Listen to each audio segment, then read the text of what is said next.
So my thoughts on safer yell screams. A yell scream is something like "Ay! Yay! Yay! Ay! Ay!" A lot of bands are doing that, or you can even do that in falsetto, like "Golden Wars!" This distortion is generated by false chords, and our vocal cords are doing something like a clean tone, so they are not doing any kind of a vocal fry, so nothing like that, but we still have pitch in there, so you can hear the note, and that note is produced by pretty relaxed vocal cords, let's say, so that leaks some amount of the air. By doing that, we make sure that our yell screams are not damaging our vocal cords, because if we do something like yeah, and we put a lot of pressure from our belly, then we risk to have a damage. An exercise to make our yell safer and overall better sounding is pretty simple. It's what I called adding some breathiness. So instead of doing hey, you do hey, and you need to learn to do this hey, hey, hey, hey, hey. So relaxed vocal cords that allow that airstream to leak through is way harder to damage. If we compare to hey, that phonation where vocal cords are pretty tensed. This thing, hey, hey, you can go crazy with this thing, and the chance to damage your vocal cords is pretty low.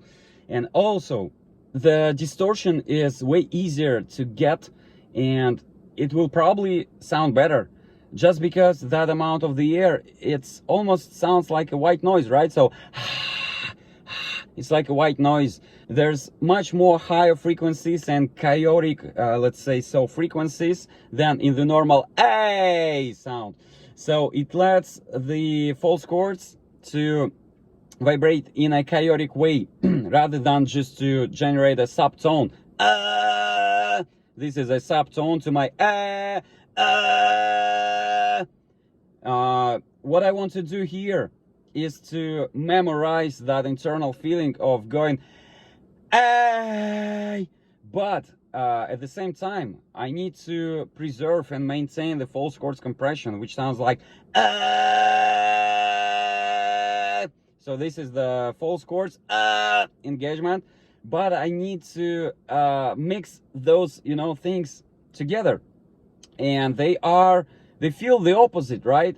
They feel confusing, because vocal cords and false chords are very close to each other, and the muscles there are, we're just not trained to separate them and control them one by one. It's like moving a finger on your feet. Even on my hand, I kind of tend to move my fingers at the same time. So this is the thing, we need to separate those muscles.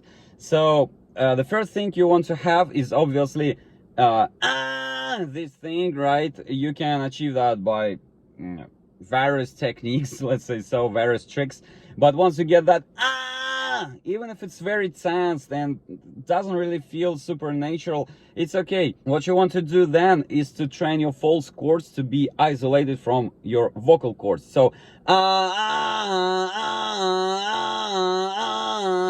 if you can't do that easily, then let's say you memorize your false chords muscle, and then what you want to do is to do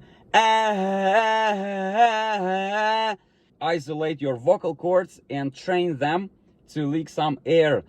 This way you learn to control your vocal cords, and then you need to engage your false cords and try to disengage your vocal cords while you push enough air from your belly.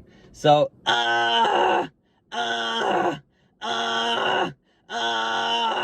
it may not preserve the pitch, you may slip into falsetto or something in the beginning, but it will just improve with time.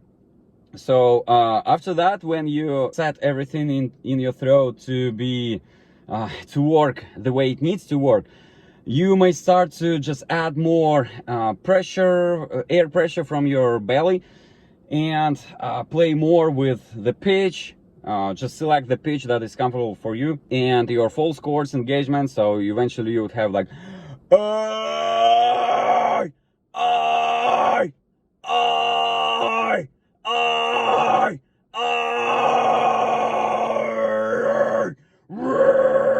yeah. Yeah, it takes time, of course, but here I'm just trying to dissect all the elements, all the key elements. I'm not really talking about mouth shapes or tongue positions or whatever.